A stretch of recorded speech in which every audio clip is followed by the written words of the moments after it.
Hello साथियों, नमस्कार। कैसे हैं आप सभी? स्वागत है आपका आपके अपने चैनल पे। अभी हम लोग करने जा रहे हैं Plinth to Paramount book by Neetu Singh से वर्ब बेसिक टॉपिक। ये है आपका एपिसोड नंबर 8 और इसमें हम सभी verb confused with verb noun और एडजेक्टिव टॉपिक से कुछ वर्ड देखने वाले हैं। तो चलिए शुरू करते हैं। साथियों, आपके स्क्रीन पे जो भी वर्ड दिख रहा है, जो भी पेयर आपको दिख रहा होगा, ये आपके बुक से प्लिंथ टू पैरामाउंट बुक से उठाया गया वर्ड है और इसमें अक्सर कई सारे लोगों को कन्फ्यूजन होता रहता है। तो इसके लिए आज हम सभी इस पे डिटेल में देखने वाले हैं, विद एग्जाम्पल देखने वाले हैं और विद इमेज। हर एक वर्ड का अलग अलग इमेज मैंने लगा रखा है स्लाइड में, ताकि आपको ये वर्ड और वर्ड के बीच का डिफरेंस क्लियर हो सके और इसमें कोई भी कंफ्यूजन ना हो। तो चलिए शुरू करते हैं। सबसे पहला पेयर आज का है हमारा अमेंड वर्सेस इमेंड। अमेंड का मतलब क्या होता है साथियों? संशोधन करना। और इमेंड का मतलब क्या होता है? अशुद्धियां निकालना। दोनों के बीच में डिफरेंस क्या है, इसको डिटेल में समझते हैं। देखिए, सबसे पहले बात करें साथियों अमेंड की, तो जब कभी कोई दस्तावेज में या कोई नियम कानून में संशोधन करना होता है या उसमें कोई करेक्शन करना होता है, तो हम अमेंड वर्ड का यूज करते हैं। हिंदी में उसका अर्थ होता है संशोधन करना। ये एक वर्ब है। क्लियर है साथियों? अगर जैसे एक एग्जाम्पल हम उठाए, we need to amend the contract. यहां पे एग्जाम्पल क्या है कि we need to amend the contract, यानी हमें कॉन्ट्रैक्ट यानी अनुबंध में संशोधन करने की आवश्यकता है, अमेंडमेंट की आवश्यकता है। क्लियर है? तो जब कोई कोई दस्तावेज में, कोई डॉक्यूमेंट में या कोई नियम कानून में हमें चेंज करना हो, तो वहां पे संशोधन वर्ड यूज करेंगे, यानी अमेंड। इंग्लिश का वर्ब का अमेंड वर्ड यूज होगा। क्लियर है साथियों? दूसरा वर्ड है जिसमें लोगों को कंफ्यूजन होता है, इमेंड। इमेंड का मतलब क्या होता है? इसका मतलब होता है कि किसी भी अशुद्धियों को निकाल देना। जैसे कोई भी एक आप कुछ डेटा बना रहे थे, उसमें कुछ अशुद्धियां थी, ठीक है, तो आपने क्या किया, उसकी अशुद्धियों को आपने निकाल दिया। क्लियर है? जैसे एग्जाम्पल देखते हैं कि the editor worked to emend the manuscript. इसका मतलब क्या हुआ कि जो राइटर था, ठीक है, संपादक था, सॉरी, जो एडिटर था, उसने क्या किया, मैनस्क्रिप्ट को सुधारने का काम किया, उसकी अशुद्धियों को निकाला। तो यहां पे हम इमेंड वर्ड यूज करेंगे। क्लियर है? तो अमेंड वर्सेस इमेंड, आपने इसके बीच का डिफरेंस समझ गए होगे आप। चलिए अगले पेयर पे चलते हैं। अगला है बाउट वर्सेस ब्राउट। देखिए, बाउट और ब्राउट के बीच में डिफरेंस क्या है साथियों? बाउट जो है, एक वर्ब आपने पढ़ा होगा, बाई। ये बाई का V2 और B3 रूप है। बाई का वर्ब का सेकंड और थर्ड फॉर्म है बाउट। क्लियर है? और ये जो ब्राउट है, ये ब्रिंग का मतलब क्या होता है? लाना। बाई का मतलब क्या होता है? खरीदना। क्लियर है साथियों? तो ब्रिंग का वर्ब का सेकंड और थर्ड फॉर्म है ब्राउट। सिंपल सा है। बाउट क्या है साथियों? बाउट है बाई का वर्ब का second and third form. Brought क्या है? ब्राउट है ब्रिंग का सेकंड और थर्ड फॉर्म। क्लियर है साथियों? दोनों में डिफरेंस इसलिए मैं क्लियर कर रहा हूं यहां पे, क्योंकि दोनों का प्रोनाउंसिएशन लगभग सेम सेम होता है। बाउट इसको आप पढ़ते हो, इसको ब्राउट पढ़ते हो, ठीक है, तो कई बार ये कंफ्यूज करता है आपको। चलिए इसका एग्जांपल देखते हैं। I bought a new dress. इसका मतलब क्या हुआ कि मैंने एक नई ड्रेस खरीदी। ये लड़की बोल रही है मैंने एक नई ड्रेस खरीदी। तो यहां पे खरीदने के बारे में चर्चा हो रही है और पास्ट में है, इसलिए हमने बाउट का यूज किया। क्लियर है? अगला एक और एग्जांपल देखते हैं ब्राउट का, कि ही ब्राउट फ्लावर्स फॉर मी, यानी उसने मेरे लिए फूल लाया। तो यहां पे कभी भी जब कोई भी चीज को लाने के बारे में चर्चा हो, तो वहां ब्राउट यूज करेंगे, और जब कोई चीज खरीदने की चर्चा हो तो बाउट यूज करेंगे पास्ट में। क्लियर है साथियों? तो bought versus brought, I hope इसका डिफरेंस आपको समझ में आ गया होगा। चलिए आगे बढ़ते हैं। अगला जो है साथियों, कंपोज वर्सेस कंप्राइज। कंपोज किसको कहते हैं? कंपोज एक वर्ब है जिसका मतलब होता है बनाना या रचना करना, मतलब एक साथ मिलकर कोई भी चीज बनना। ठीक है? जैसे water is composed of hydrogen and oxygen. जो पानी है वो किससे बनता है? तो हाइड्रोजन और ऑक्सीजन के मिलने से बनता है। तो यहां पे हम कंपोज वर्ड यूज करेंगे। कंपोज का मतलब क्या होता है? किसी भी चीज को मिलकर कोई भी चीज बनना, एक साथ मिलकर कुछ बनना या बनाना। क्लियर है? तो हाइड्रोजन और ऑक्सीजन मिलकर क्या बनाते हैं? हाइड्रोजन और ऑक्सीजन मिलकर पानी का निर्माण करते हैं। क्लियर है साथियों? दूसरा वर्ब था कंप्राइज। कंप्राइज का मतलब क्या होता है? कंप्राइज का मतलब होता है कि किसी चीज से बना होना या पूरे हिस्से को शामिल करना। एग्जाम्पल के माध्यम से समझिए कि the panel will comprise 5 experts. इसका अर्थ क्या हुआ? इसका अर्थ हुआ कि पैनल में 5 एक्सपर्ट्स यानी 5 विशेषज्ञ शामिल होंगे। तो ये जो पैनल है ना, ये 5 एक्सपर्ट से मिलकर बना है। तो यहां पे जब कोई भी चीज से मिलकर बना हो तो कंप्राइज वर्ब का यूज करते हैं। मतलब 5 एक्सपर्ट जब बैठेंगे तभी पैनल कंप्लीट होगा। क्लियर है साथियों? तो कंपोज का मतलब समझ में आ गया, किसी भी चीज से मिलकर बनना। जैसे हाइड्रोजन और ऑक्सीजन से मिलकर क्या बन रहा है? वाटर बन रहा है। कंप्राइज का मतलब आपको समझ में आ गया कि किसी चीज से बना होना या पूरे हिस्से को शामिल करना। जैसे 5 एक्सपर्ट बैठे तो पैनल बना, कंप्लीट हुआ। The panel will comprise 5 experts. Clear है साथियों? चलिए अगले पेयर की ओर बढ़ते हैं साथियों। अगला है डिफेस वर्सेस इफेस। डिफेस का मतलब क्या होता है? डिफेस वर्ब है एक, जिसका अर्थ होता है विरूपित करना। मतलब किसी भी चीज को खराब करना, विशेष रूप से किसी चीज के सतह को या फिर दीवार को खराब करना। आपने देखा होगा अक्सर कि पब्लिक वॉल या कई वैसे पब्लिक प्लेस पे दीवार में कुछ ना कुछ लिखा रहता है, गंदा किया रहता है। ठीक है? तो वहां पे हम डिफेस वर्ड यूज कर सकते हैं। क्लियर है साथियों? चलिए एक एग्जांपल देखते हैं कि it is illegal to deface public property. इसका अर्थ क्या हुआ साथियों? इसका अर्थ हुआ कि सार्वजनिक संपत्ति को डिफेस करना, खराब करना गैर कानूनी है। सरकारी संपत्ति को, पब्लिक प्रॉपर्टी को डिफेस करना गैर कानूनी होता है। क्लियर है? अगला अगला वर्ब है इफेस। डिफेस का मतलब आपने समझ लिया, खराब करने के बारे में चर्चा हो रही थी। इफेस ये भी वर्ब है। इसका अर्थ होता है कि किसी भी निशान को या किसी भी चीज को मिटा देना या पोंछ देना, पोंछ कर साफ कर देना। जैसे जनरली ये कोई भी पास्ट मोमेंट, कोई शब्द को मिटाने के बारे में यहां पे हम यूज करते हैं। जैसे time can never efface these memories. Example क्या है कि time can never efface these memories. मतलब क्या हुआ साथियों कि समय कभी भी इन यादों को नहीं मिटा सकता। तो जब कोई याद के बारे में, कोई मेमोरीज के मिटाने के बारे में या बात हो, कोई निशान के बारे में, कोई शब्द के बारे में को मिटाने के बारे में बात हो, तो वहां पे हम इफेस वर्ब का यूज करेंगे। क्लियर है साथियों? तो डिफेस और इफेस के बीच का डिफरेंस आपको समझ में आ गया। डिफेस का मतलब होता है कोई चीज खराब करना, स्पेशली कोई पब्लिक प्रॉपर्टी को। और इफेस का मतलब होता है कि किसी भी चीज को मिटाना, याद से हटाना या कोई भी शब्द को इरेज करना। क्लियर है साथियों? चलिए अगला जो पेयर है हमारे बीच में वो है डिप्रिकेट वर्सेस डिप्रिसिएट। डिप्रिकेट का मतलब क्या होता है साथियों? डिप्रिकेट का मतलब होता है, ये वर्ब है, इसका मतलब होता है नापसंद करना या किसी भी चीज को, किसी भी बात को या किसी भी काम को अस्वीकार करना। क्लियर है? जैसे एग्जाम्पल देखिए कि I deprecated the move to change the policy. यहां पे क्या बोला जा रहा है कि उसने पॉलिसी को बदलने के कदम या पॉलिसी के बदलने के स्टेप्स को अस्वीकार किया। ठीक है? डिप्रिकेट किया।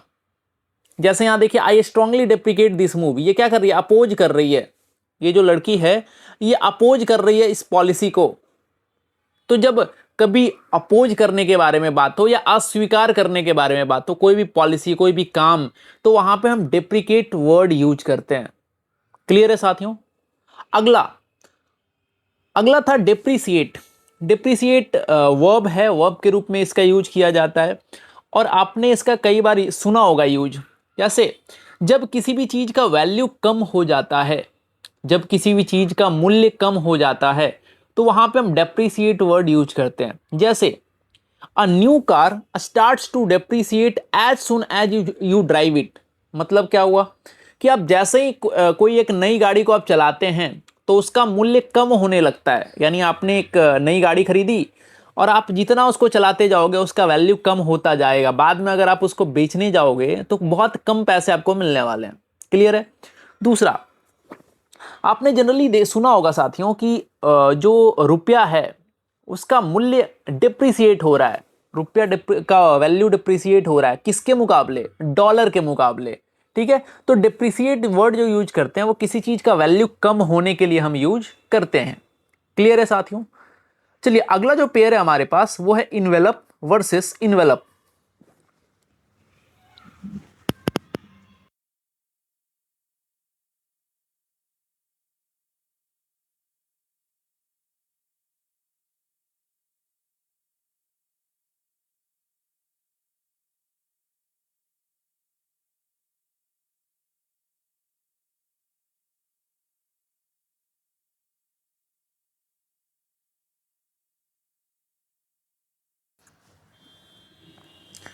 चलिए अगला जो पेयर है साथियों हमारे पास वो है इन्वेलप वर्सेस इन्वेलप।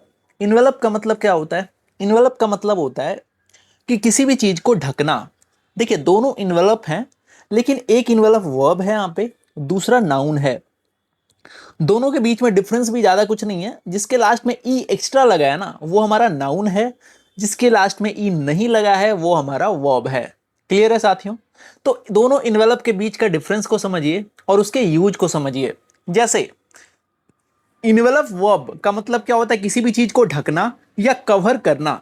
जैसे कि एग्जांपल है यहाँ पे कि फॉग इज इन्वेलपिंग एवरीथिंग। फॉग जो है साथियों यानी कोहरा, कोहरा जो है पूरी घाटी को ढक रहा है।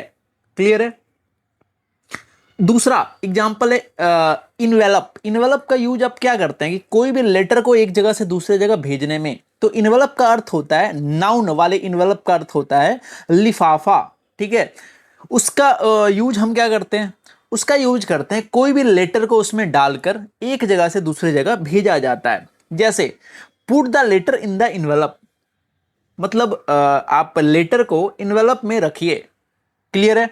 तो दोनों इन्वेलप का मतलब समझ में आ गया। एक इन्वेलप का मतलब हुआ जो नाउन है उसका अर्थ हुआ कि वह कागज है जिसमें लेटर को रखा जाता है और रखकर एक जगह से दूसरी जगह भेजा जाता है।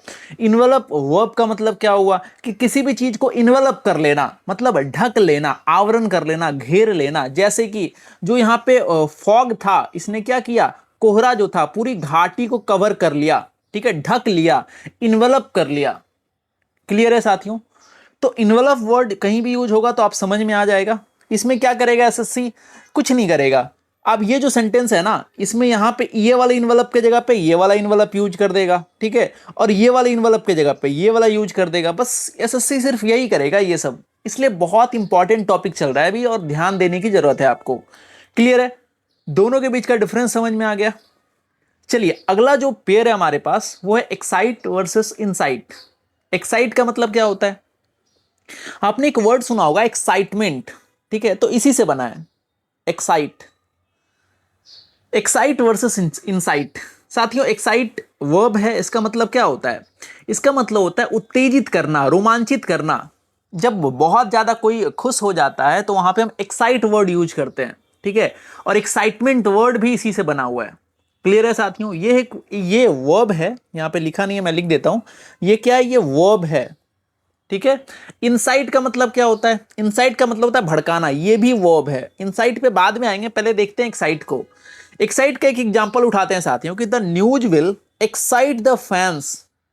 मतलब यह जो खबर है ये दर्शकों को, प्रशंसकों को रोमांचित कर देगी, एक्साइट कर देगी, उत्तेजित कर देगी। The news will excite the fans.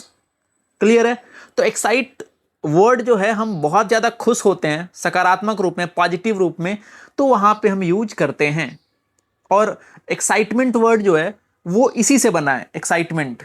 Clear है साथियों। अब फोकस करते हैं इनसाइट। इनसाइट का अर्थ क्या होता है? इनसाइट का मतलब होता है कि किसी चीज को भड़काना। कोई ऐसे समझिए कोई लड़ाई चल रही है, कोई हिंसा हो रहा है, वहां पे उसको, उस भीड़ को उग्र करना, भड़काना, उकसाना, वहां पे हम इनसाइट वर्ड यूज करते हैं। इनसाइट एक निगेटिव वर्ड है। जैसे इनसाइट का एक एग्जांपल देखते हैं कि do not incite others to violence. इसका अर्थ क्या हुआ कि दूसरों को, दूसरे व्यक्तियों को हिंसा के लिए, इंसाइट के लिए, दूसरे व्यक्तियों को वायलेंस के लिए इंसाइट ना करें, ना भड़काएं। Do not incite others to violence. दूसरों को हिंसा के लिए न उकसाएं। क्लियर है साथियों? तो इंसाइट और एक्साइट के बीच का डिफरेंस समझ में आ गया। Incite is a negative word जिसका अर्थ होता है भड़काना, उकसाना। Excite is a positive word जिसका अर्थ क्या होता है? जिसका अर्थ होता है बहुत ज्यादा सकारात्मक रूप में, पॉजिटिव रूप में खुश होना। क्लियर है? चलिए अगला देखते हैं। अगला जो पेयर है हमारे पास वो है फ्लाउट वर्सेस फ्लाउंट। फ्लाउट का मतलब क्या होता है? फ्लाउट का मतलब होता है कि किसी भी नियम का या किसी भी कानून का उल्लंघन करना, कोई भी कानून को ब्रीच करना, उल्लंघन करना, उसको हम बोलते हैं फ्लाउट। फ्लाउट का एक एग्जांपल देखते हैं कि they like to flout the rules. मतलब वे रूल का उल्लंघन करना पसंद करता है।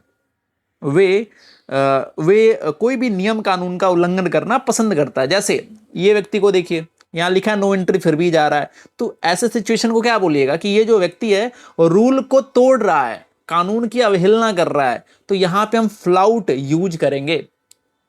दूसरी इंपॉर्टेंट बात, फ्लाउट वर्ब है, एज अ वर्ब यूज करते हैं। आप देखिए यहाँ पे एज अ वर्ब यूज हुआ है। यहाँ पे फ्लाउंट भी वर्ब है। ठीक है, यहाँ पे मैंने मेंशन नहीं कर पाया था। फ्लाउट और फ्लाउंट दोनों क्या साथियों? वर्ब है। फ्लाउट का मतलब आप समझ चुके हैं। अब फोकस करते हैं फ्लाउंट पे। फ्लाउंट का मतलब क्या होता है? फ्लॉन्ट का मतलब होता है साथियों दिखावा करना, प्रदर्शन करना, या कोई प्राउड से कोई चीज दिखाना। जैसे she loves to flaunt her designer jewellery. She loves to flaunt her designer jewellery. इसका अर्थ क्या हुआ कि उसे अपने डिजाइनर ज्वेलरी या गहनों का दिखावा करना बहुत पसंद है। जैसे देखिए ये लड़की जो है अपना क्या दिखा रही है, यहाँ पे डायमंड का जो ब्रेसलेट है वो दिखा रही है। मतलब ये क्या कर रही है? फ्लॉन्ट कर रही है, दिखावा कर रही है, प्रदर्शन कर रही है बहुत खुश होकर। तो जब भी कभी दिखावा करने के बारे में चर्चा हो साथियों, जब भी कोई प्रदर्शन करने के बारे में चर्चा हो, तो वहां पे फ्लॉन्ट वर्ड का यूज किया जाता है। फिर से एसएससी इसमें क्या करेगा? ये वाले फ्लॉन्ट के जगह पे ये फ्लॉट वर्ड यूज कर देगा, ये फ्लॉट के जगह पे ये फ्लॉन्ट वर्ड यूज कर देगा, ये इनसाइट के जगह पे एक्साइट घुसाएगा, एक्साइट के जगह पे इनसाइट घुसाएगा। तो ये जो कंफ्यूजन क्रिएट करेगा ना, इसलिए आपको इससे अवेयर रहना है, इससे सतर्क रहना है और दोनों का अर्थ अच्छे तरीके से समझना है। क्लियर है साथियों?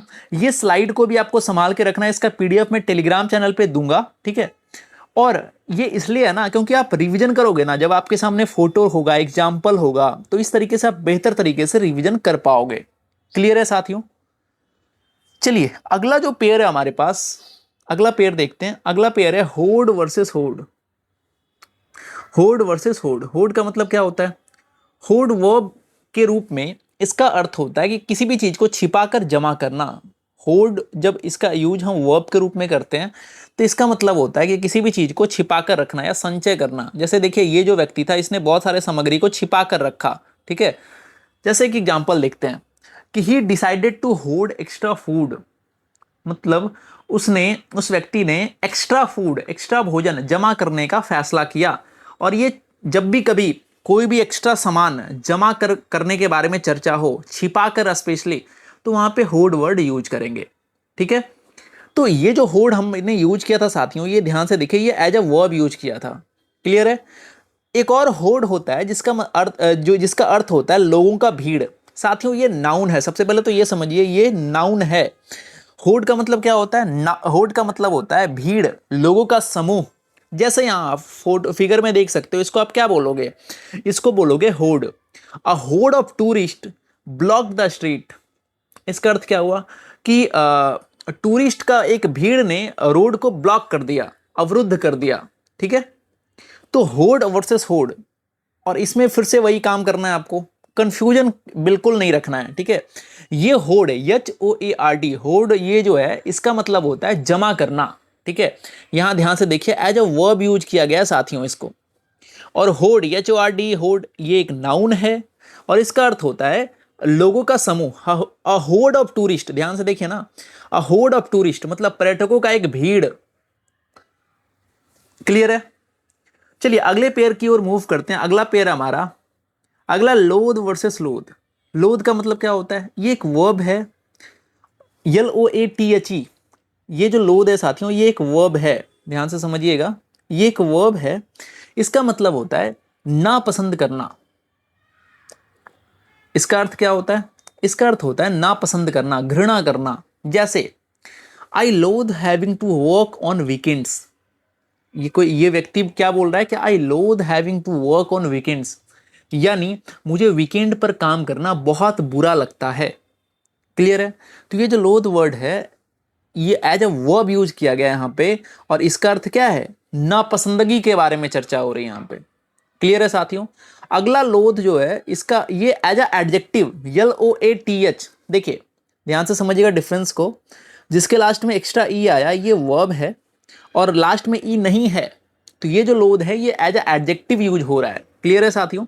तो ये जो लोथ है इसका अर्थ क्या होता है? अनिच्छुक, यानी कोई भी काम करने की इच्छा ना होना।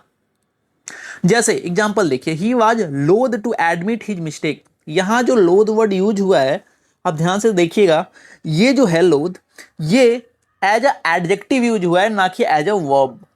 क्लियर है साथियों? इसका अर्थ क्या हुआ? ही वॉज लोथ टू एडमिट हिज मिस्टेक। इसका अर्थ क्या हुआ कि वह अपनी गलती स्वीकार करने के लिए अनिच्छुक था, मतलब उसकी इच्छा नहीं थी गलती को स्वीकार करने के लिए, उसने मना कर दिया गलती को स्वीकार करने से। क्लियर है साथियों?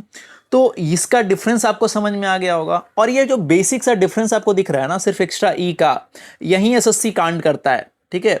ये वाले लोथ के जगह पे ये घुसाएगा, इसके जगह पे ये घुसाएगा, तो ये दोनों के बीच का डिफरेंस क्लियर हो गया। तो ये कुछ कंफ्यूजिंग वर्ब थे, वर्ब पेयर थे, और आशा करते हैं ये आपको समझ में आया होगा अच्छे तरीके से। तो एक बार फिर से फुल स्लाइड में लेके चलते हैं। देखिए आज हमने ये सारे वर्ड पेयर किए, 11 से 20 तक के वर्ड पेयर को हमने किया, और अगले सेशन में फिर से इसी जोश उमंग और उत्साह के साथ आएंगे। ये जो स्लाइड है ये आपका रिवीजन स्लाइड है। ठीक है? इसका आप स्क्रीनशॉट ले सकते हो या PDF आपको मिल जाएगा। ये रिवीजन स्लाइड है, इसका स्क्रीनशॉट लेकर रिवीजन करना है आपको। क्लियर है साथियों? तब तक के लिए बने रहिए आप। डेली सेशन आने वाला है, ये प्लिंथ टू पैरामाउंट 2.0 का ये सेशन डेली आने वाला है, और पूरे बुक को हम इसी जोश उमंग और उत्साह के साथ खत्म करने वाले हैं। तब तक के लिए आप अपना ख्याल रखिए। Thank you. जय हिंद।